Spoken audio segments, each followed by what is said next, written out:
What's up, guys? Welcome back to another episode of the Trout Wrangler Podcast. I'm your host, Ryan Garrity. Um, Today we got a really cool episode coming up. We got Mr. Ben Straker, otherwise known as Skiff Family Truckster, coming on to talk about what he's doing on social media and what he's got going on. I know he does a little bit of work with beaver tail skiffs, and just gonna have a good conversation like usual. But before we get into it, I'd like to thank the show's partners, of course, Free Fly Apparel, Cordina Eyewear. If you want to save on your shipping when you order some awesome shades from Cordina, use code RISE_flies CLT at checkout, or use the link in the show notes. You will get free shipping on all of your Cordina orders. Of course, Trout Routes, if you would like to sign up for a month of Trout Routes free, Trout Routes Pro, that is free. Also, there's a link down in the video description so you use that. Get you a month free of Trout Route Pro. Check it out. It saved my ass so many times. So go check it out.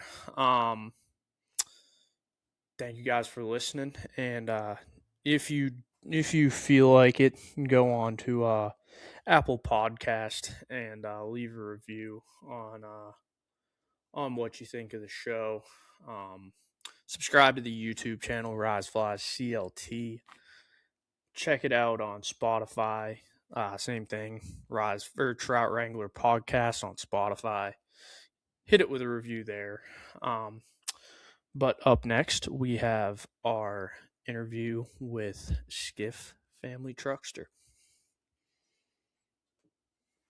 What's up, guys? Like I said in the intro, we do have an interview today. What you're doing is super cool, and I kind of wanted to have you on here to talk a little bit about that, talk about your boat and stuff like that. And for the people that don't know you, can you introduce yourself a little bit, Ben?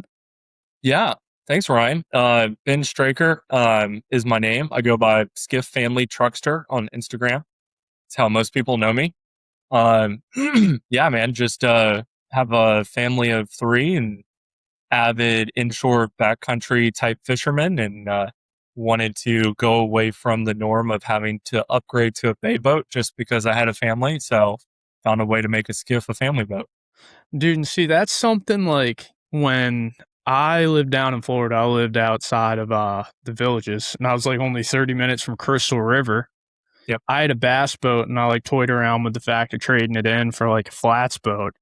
And like I did a bunch of research before I was like starting to look at them, and I was young, and I wanted to have like a boat that I could also put like a few people on and Right. go out and get on the water with, something that like you can go out and fish comfortably with like a couple people on it. Yeah. And then have it draft shallow enough to get in like the Crystal River flats and stuff like that, but also be like a fun boat to get out to the sandbar on and, raise a little cane. and Yeah. It was hard to find, dude. Like I did all the research in the world, and they were like, you go and get like a lake and bay or like a big O boats, or like there was a certain spider that everybody threw out. But like what you're doing where you do make it a family boat is something that I think a lot of people should see, because like it's one of those things. If you type in good family skiff on Google or something like that, a whole line of like forums comes up of it be like, a skiff is not a family boat. Yeah, I even get comments on some of my posts of like, the classic conventional thought is dude starts out of a kayak or a Ginu, right? And then he gets his big job in his 20s, and he starts making some good money, and he goes and buys a really cool, badass little 16 and 17 foot skiff. And then the baby comes and the wife comes, and then it's like, oh crap, now I need to go get a bay boat or something bigger. And we considered doing that. We had a smaller 17 foot Key West that was an older boat, was my wife and I's first boat. And we can get into a little bit of my background, but I grew up in Florida, grew up boating on some larger boats. So I know what it's like to maintain and upkeep boats that sit Yeah. in the water all the time. And I didn't want to get into that in this stage of my life. And we looked hard at some larger like bay boats because I still wanted to get very shallow. But what we kept coming back to is we love the convenience of having the boat here in our garage, here at our house, it not sitting in a storage yard, which there's an additional cost. Like, I don't care where you are in Florida, you're going to be paying at least $200 a month just for a lot, like a dirt lot that you're going to put your boat in, if you can't keep it at your house. And so there's also the maintenance aspect of it too. So there was a lot that going back and forth, really, I wanted to lean towards like, how can I find the biggest like flat skiff that would be big enough, feel safe enough for my wife and my daughter to be on, but also like would still be able to get me to go and do all the fun stuff that I want to do with friends and go to the Keys, go to the Everglades, do some of the backcountry. So it's something that I can just take out by myself on an afternoon and just go fishing for a few hours by myself if I want to.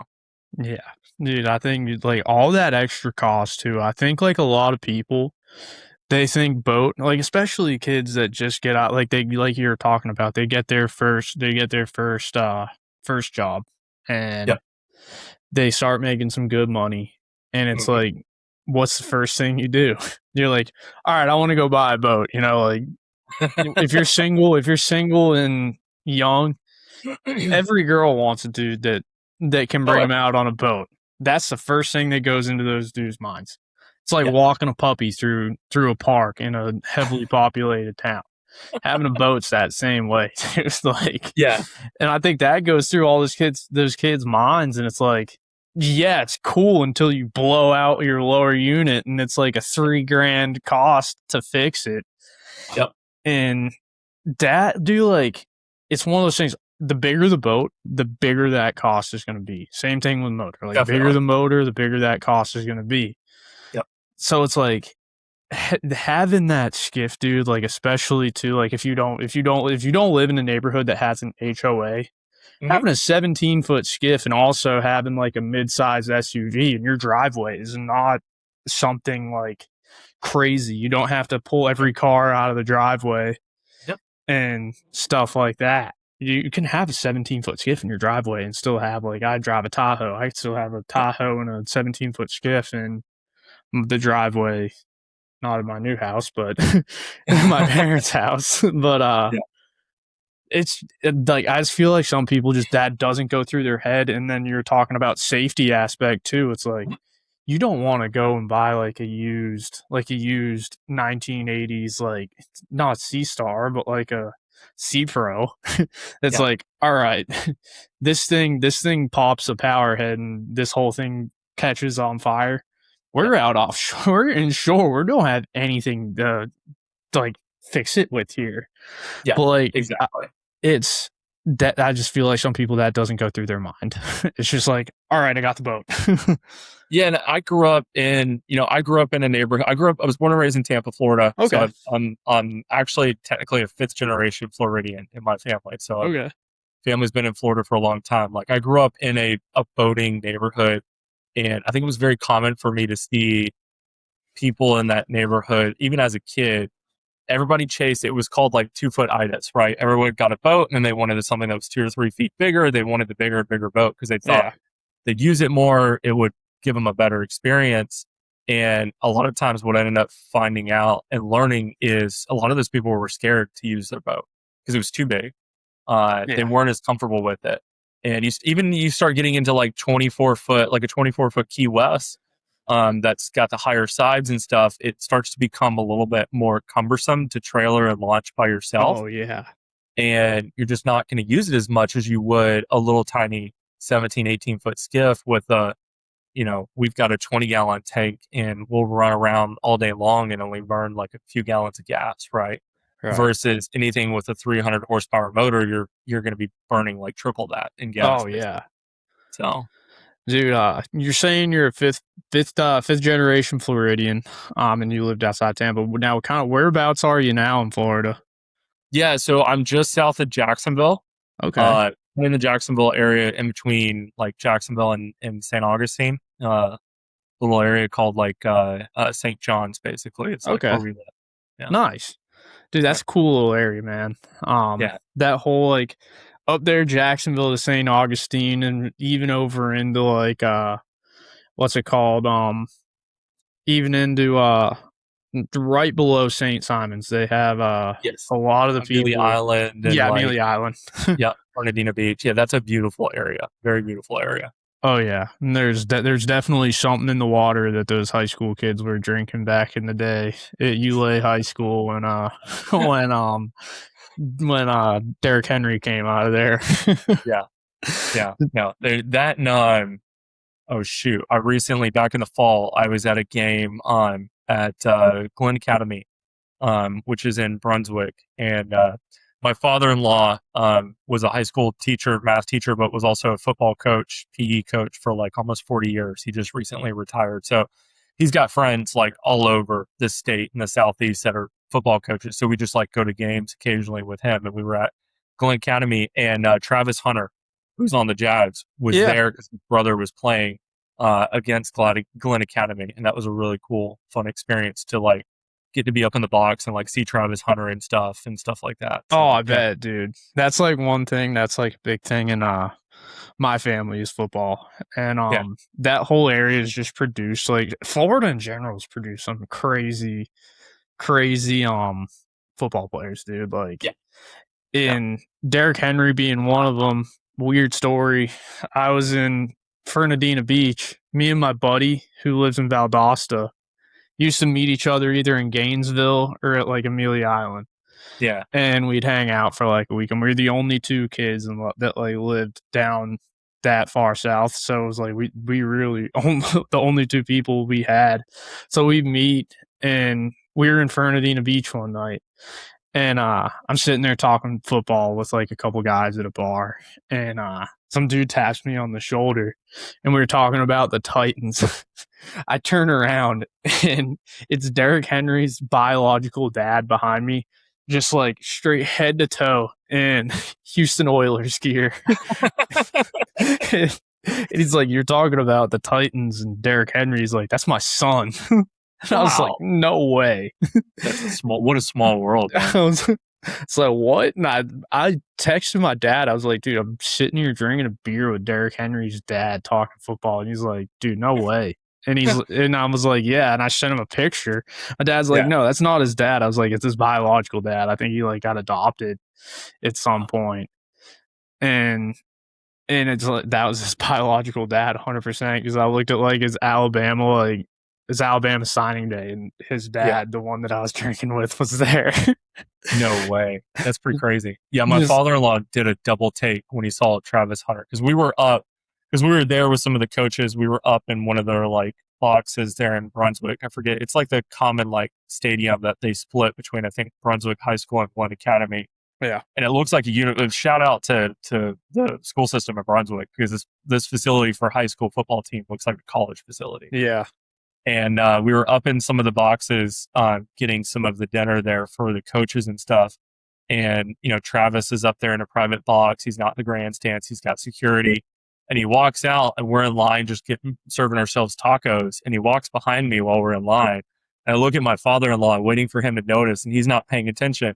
All of a sudden, he just picks up his plate and looks right at Travis, and then just looks back down, and then goes, "Wait a second!" And like takes a double take and realizes who it was. Yeah, It's like, yeah, it's probably the only dual side of the ball player yeah, that football has seen in like the last 20 years. definitely. Yeah, But like, dude, that's kind of what's cool about Florida, man, is it's like you never know who you're gonna see. And it's yeah, kind of like funny now, like you see that Travis Hunter is like a big fisherman now. He's got like a huge deal with Bass Cat. And it's like yep, now yeah, you got all these golfers too, like Jackson Coiven, who just won the PGA event, same thing. It's like hmm he's out at what's it called, TPC Sawgrass, like fishing after his round.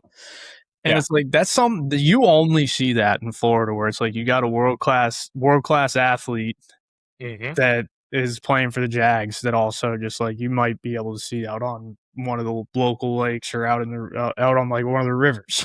yep, yeah. But Dude, so being in that area, dude, Mhm. like that, you can go up to Brunswick, you can stay right there in St. Augustine, Jacksonville area. Those two fisheries are like, I feel like a lot of people I talk to, they differ very different. Like they're very different, but they're so close to each other, but it's like two completely different fisheries. Yeah. So you have the Beavertail Vengeance. Yes. So would you would you say it caters to the Florida fishery better or those southern Georgia fisheries? Honestly, I would say it's perfect. So what's kind of cool about St. Augustine is, and what you're kind of leading into is like St. Augustine is the point on the East Coast where it really starts to turn into that marsh estuary, like what you Right. get in the low country of Georgia and South Carolina. We don't get the tide swings that they do in Georgia. Like our tide swings every day are like 4 foot, Yeah. maybe 6 foot during floods and bigger moons. Whereas they're getting like 8, 9 foot tides.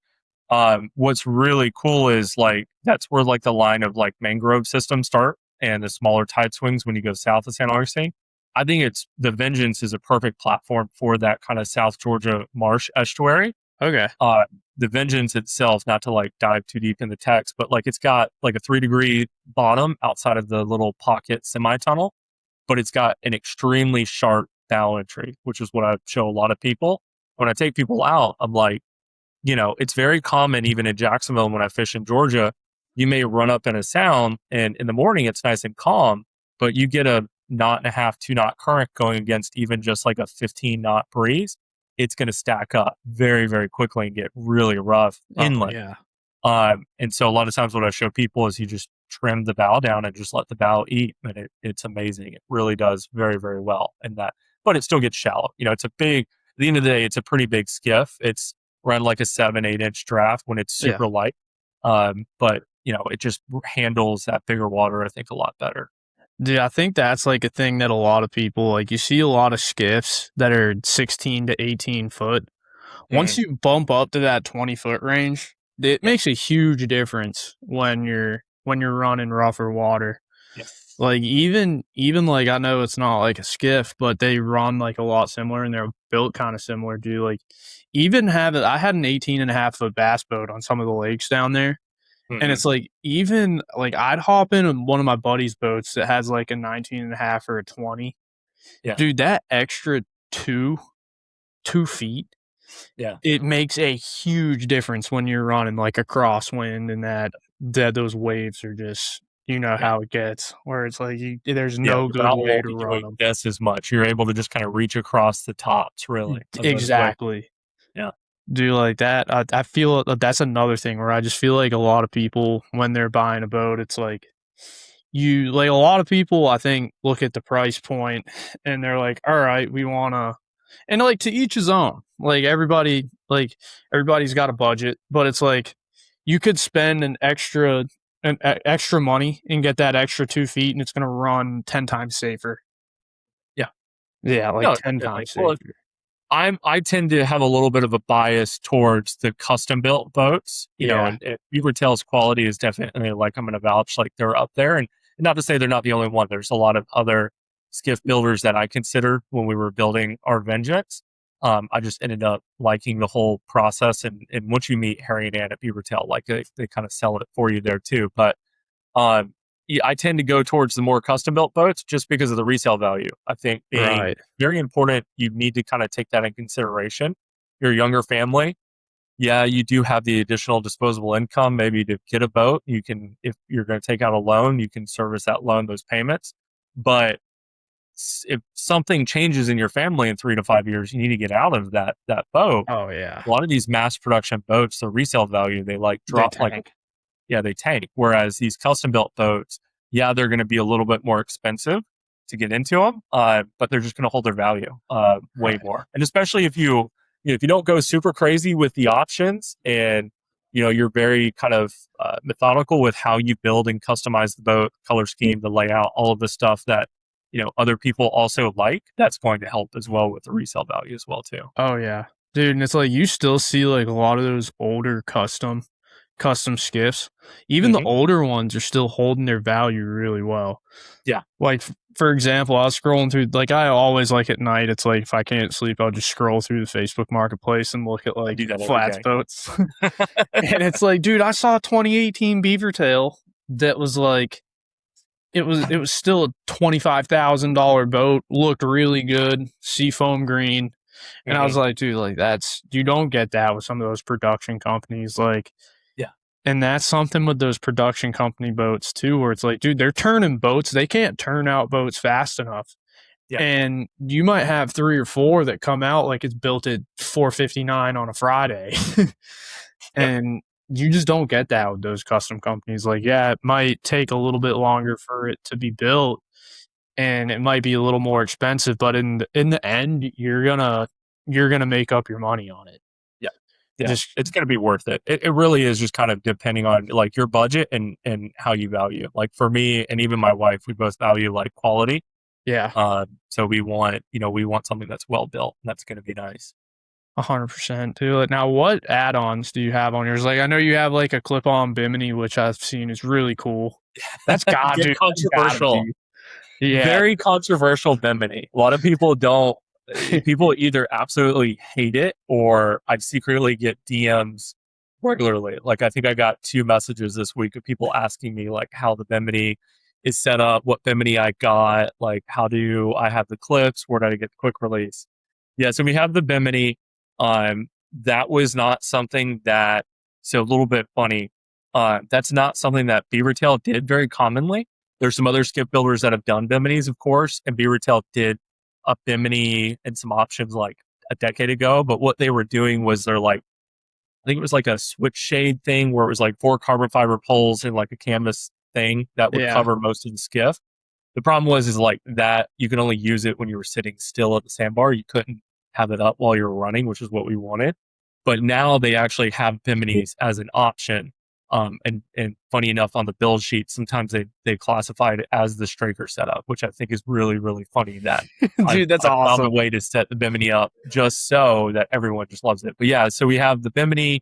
It's on quick release mounts and it comes off very, very quickly. It takes me like a minute flat to take it off the Bimini and hang it in my Dude, that's garage. awesome. Yeah, so it comes off quick when I don't want it. And I do. I use the boat a lot without the Bimini.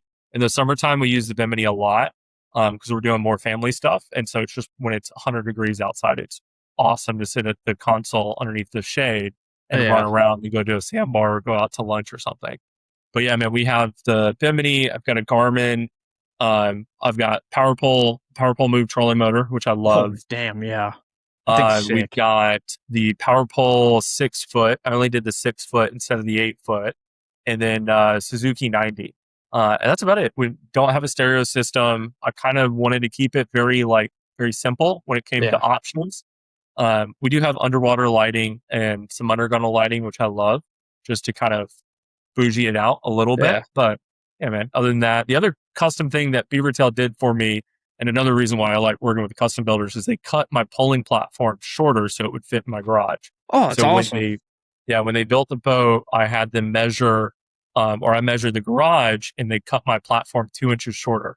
And I've got Oh, the removable Tibber push bolt holder too, so it fits in the garage nicely. dude, that is awesome. That's Yep. pretty cool that they did that. Yep. Dude, I feel like right now, dude, like especially with like turtle box and stuff like that, dude, a stereo system in a skiff is gonna like the stereo system companies are like losing money now that Turtle Box is making all these badass speakers. Yeah. And dude, like nobody, I don't know anyone that has a stereo system on their boat anymore.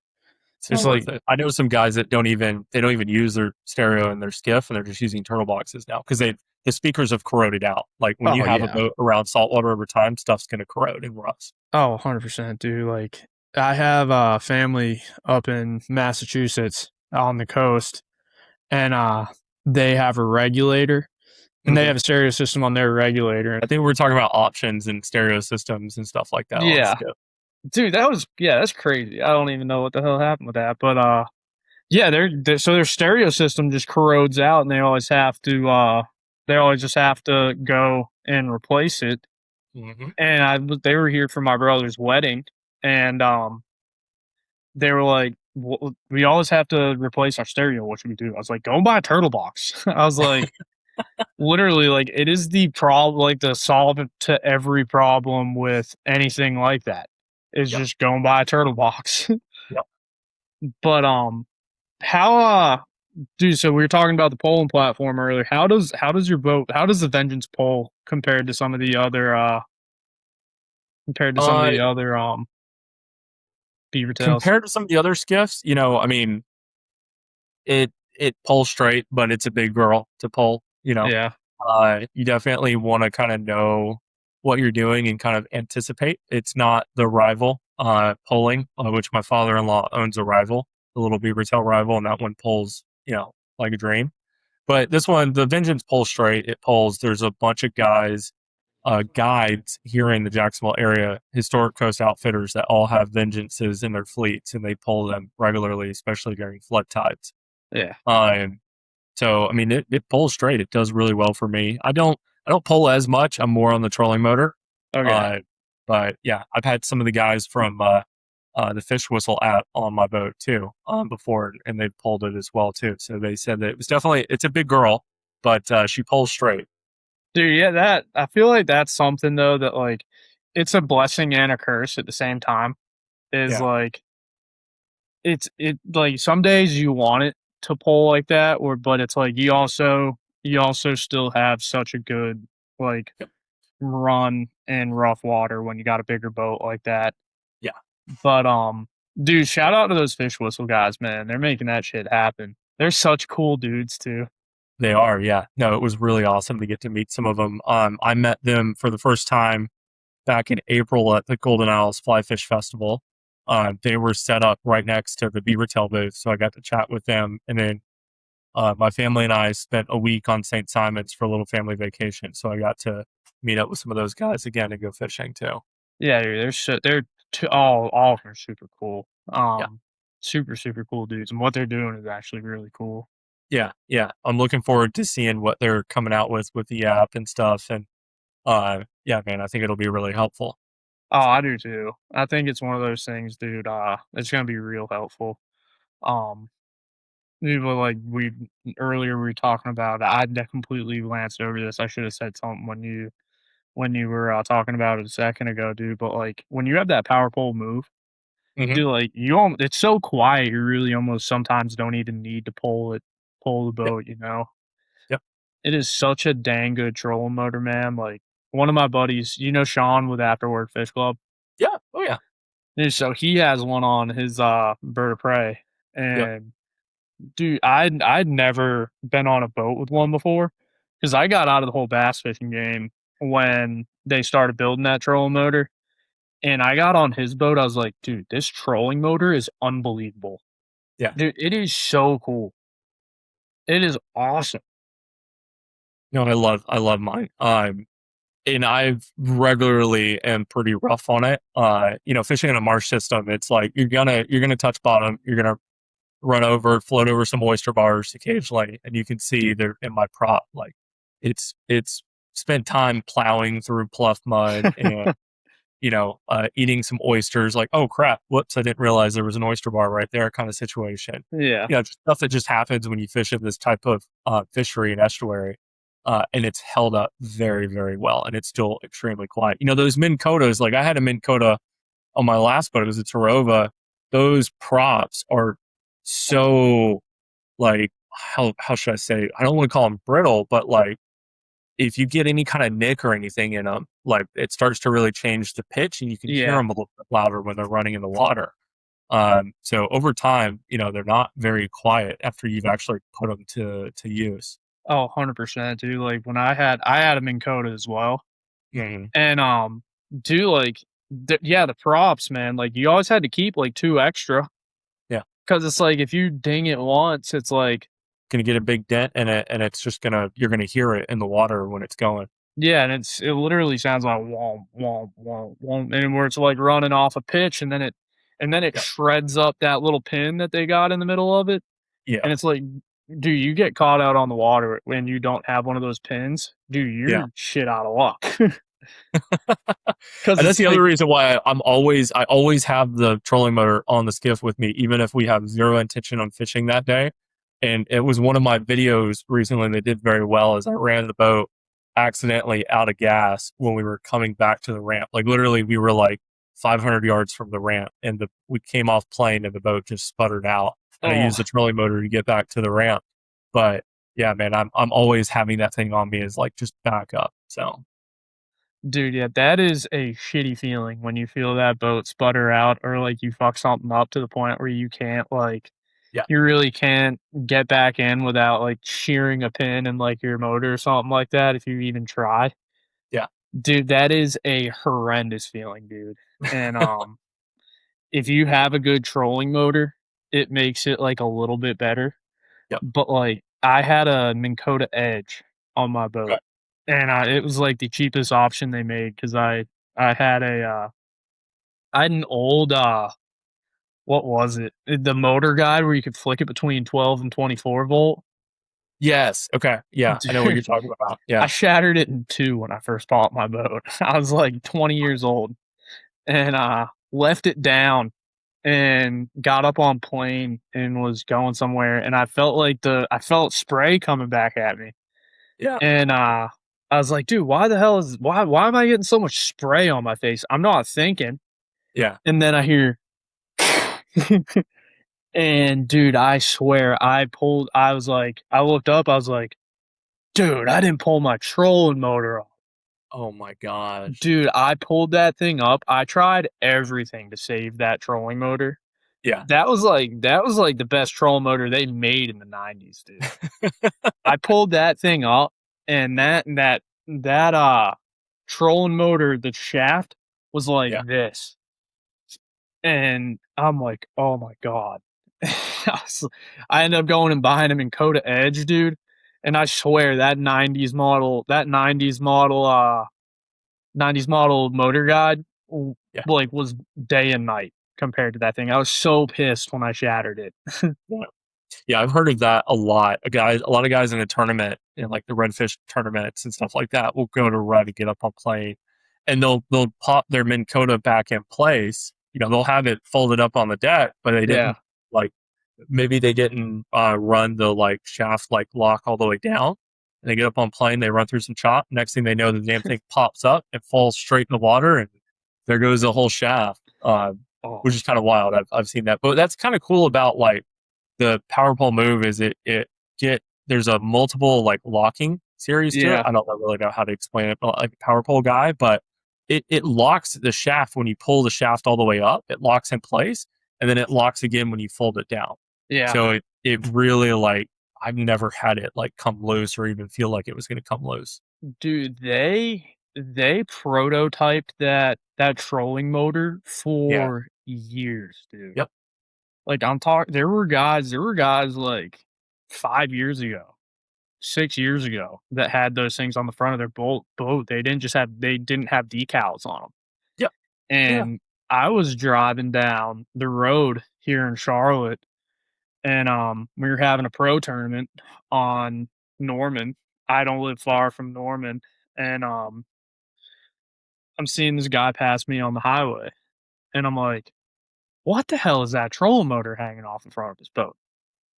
I'm like, dude, what is that thing? I start like Googling. I like get up to him at like a traffic, like where some traffic was, and I snapped a picture of it.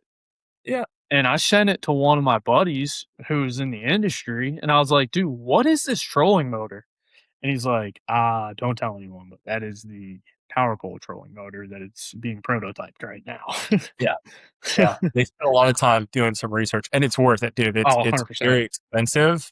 I keep looking down. I've got a picture of my skiff on the laptop, so like I'm looking at the trolling motor as I talk to you. But yeah, man, no, it is.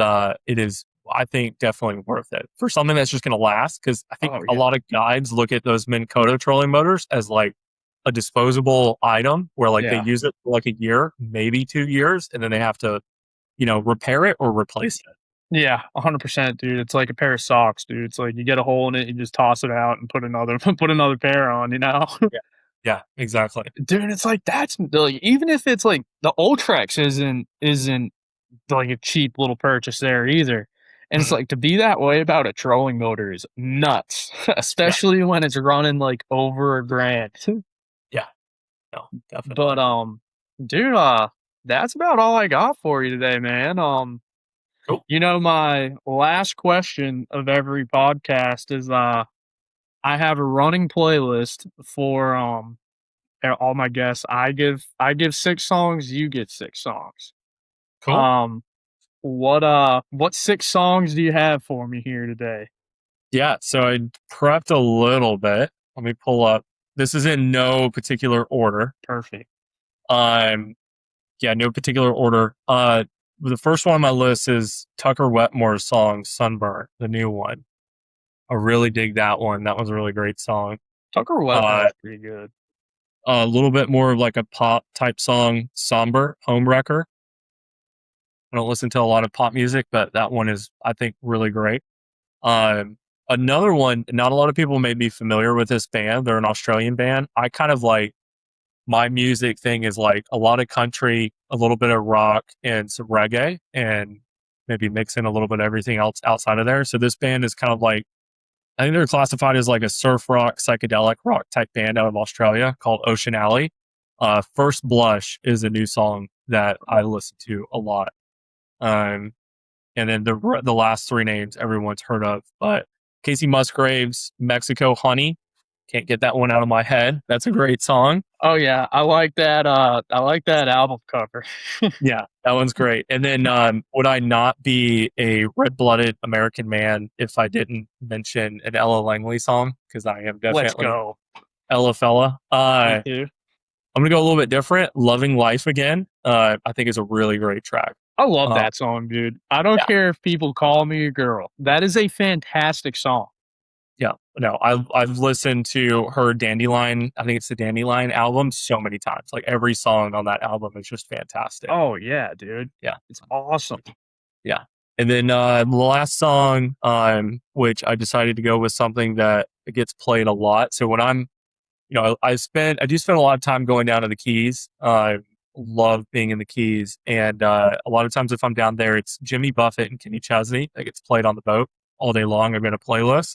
But I'm going to do Jimmy Buffett Come Monday. I love that song, dude.